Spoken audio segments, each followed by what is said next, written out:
The Great Scooby-Doo Dilemma is not something you're going to find searching the internet. It's not something you're going to find in any textbook. It's not on any map, it's not in any journal, and it's not in any magazine. And it's not something that's likely to have come up in many conversations before the release of this video. Admittedly, that last bit is something I'm looking to change with this video, as I bring this hypothetical into the collective consciousness. The Great Scooby-Doo Dilemma is a question that I've been struggling to find the answer to for far too long. It's a question that at first thought seems obvious, but the longer you stew in its provocative, perplexing juices, the more you realize that there may be multiple answers, or no definitive answer at all. It's a simple question that everyone has a gut response to, and yet there's plenty of lore and history behind it to debate nearly every answer as correct, and refute whatever assertions someone else will make on the subject. For this video, I want to make it clear. Every part of my testimony has come only from my own thoughts on this subject.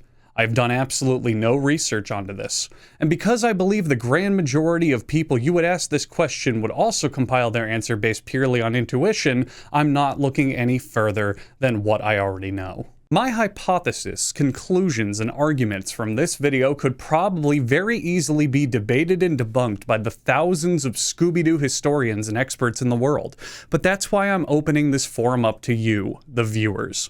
I want to hear your opinions on this matter, and hopefully one day soon bring this issue to the level of national and international debate. The Great Scooby-Doo Dilemma is this. Which member of Mystery Incorporated is the most likely to have sex with Scooby-Doo? Let me say that again.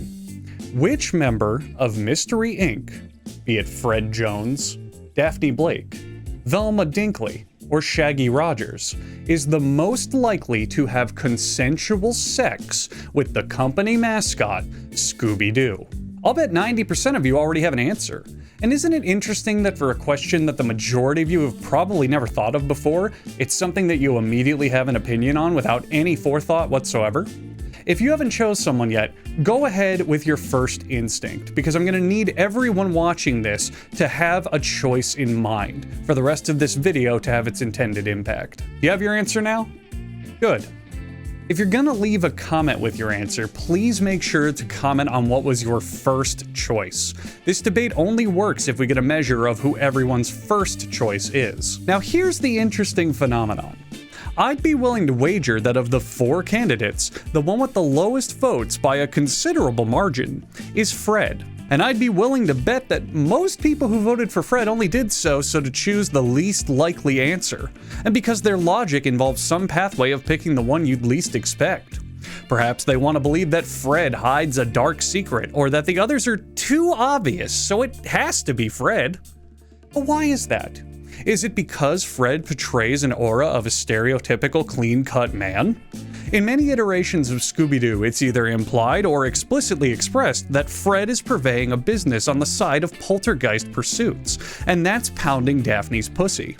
Hell, in other canons, it's implied that both Velma and Daphne have a thing for him, and I could reasonably see Fred being a true alpha male of the Scooby-Doo universe, constantly laying into conventionally attractive women like they're pallets of paper towels at the top row of the Costco warehouse, and Fred is forklift certified. Does that then mean the answer has to be Fred? Because it can't be Fred? Now hold that thought for now, because it's time to bring up another noticeable parallel. In Scooby-Doo fan canon, Daphne is seen as a bimbo to some degree. It doesn't matter how successful of a journalist she is, how rich she is, how popular she is, the accepted doctrine of Daphne Blake is that she knows her way around a dick, and all the tricks that you can Scooby-Dooby-Doo to a man to blow his mind and shatter his testicles. So then we have to extrapolate that to the fact that, well, she's gotta be fucking the dog, right? Daphne must slot into the stereotype associated with white women and their over-the-top, below-the-belt displays of affection for large dogs. It's funny how if Fred feels the regular human emotion of arousal, we pat him on the back and count his conquests. But if Daphne's nipples tend to get a little perky in the night, then she absolutely internally must know the difference in color and swelling between human and canine members. Is Daphne the answer because it makes the most sense? Scooby-Doo is a male dog, and she would easily fit the stereotype. Something about this answer just feels right, you know? And yet, what if the answer's wrong? What if the answer feels wrong? What if the answer is degenerate? What if we need a degenerate? Velma is a fucking nerd. She gets she-boners over all sorts of ghoul and ghost lore and seems like the type to not only know what a bad dragon is, but have extensive knowledge of the entire catalog and a collection sporting every color of the rainbow. This is a woman who knows she'll never truly need a man, because in her fantasized, digitized, book-read worldview, no Prince Charming could ever truly understand her twisted perversions and obsessive analytical approach to romance. Enter the dog. Or the inverse in this case. An uncontrollable beast who doesn't even need to be bought dinner first, who in her mind shatters all the anxiety and hang-ups she has about trying to copulate with another living being. And then you've got a convenient formula for a way to get Velma off that's more than likely to be willing to be taken advantage of. Velma is an obvious candidate because the question isn't would she fuck Scooby-Doo, it's how long until she fucks Scooby-Doo. But love. Oh, but love. And if we're talking about love that features butt love, it has to come down to Shaggy. Shaggy would be, to me, the most popular answer. He's Scooby's owner, after all, and their friendship is obvious, affectionate, and dynamic. Approach their relationship in your mind however you want. Maybe the pet play goes a bit further on beyond closed doors. Maybe Shaggy doesn't bother with women because he can get plenty at home. Maybe with enough Scooby snack bribes, Scooby's willing to numb himself to the rest of the world. It doesn't matter. The obvious signs of actual love are there, in any and all iterations of the Mystery Incorporated gang. So then this would be the easiest choice, wouldn't it? I mean, after all, this one has the least amount of steps necessary to make it happen. Well, I've pondered, and I've pondered some more, and I've bounced between answers, and I've all but given up, until eventually, I came to what I believe is a satisfactory solution for all. Let's take a step back on this question. Scooby-Doo, in my eyes, is perfectly fuckable. And that's because he passes the Harkness test. The Harkness test is named for Doctor Who character Jack Harkness, who spends most of the show finding convenient scenarios where he can test how his wang will react to a new set of alien genitals. His guidelines for fornicating with alien creatures is as follows. 1. Does it have human or greater intelligence? 2.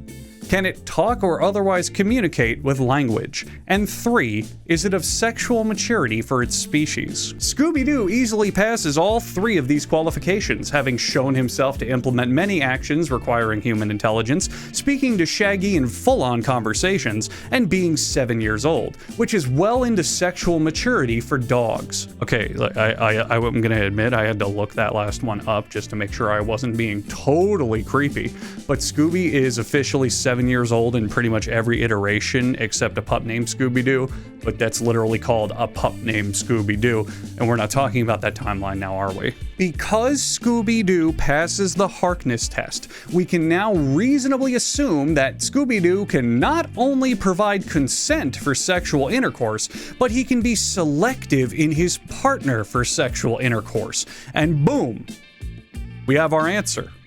The member of Mystery Incorporated most likely to have sex with Scooby-Doo is the one that Scooby-Doo wants to have sex with. Which means, until we canonically find out Scooby-Doo's sexual preferences, his libido levels, and if he's even attracted to any of his coworkers, the answer will always be nebulous. Because you can never determine how the world of lust and love is gonna go. It's easy to assign one of the 4 ghost hunters as the winner in the competition for Scooby's ass because of circumstances and what we know about them, but Scooby can still say no, and there's still plenty of things that we'll never know behind his decision in doing so, and we have to respect that. So really, the question's not up for us to answer. It's up to Scooby-Doo. And we'll be waiting right here when you make a decision, Scooby. We'll be right here. Although, could you hurry up? I got a haircut coming up soon, so, I mean...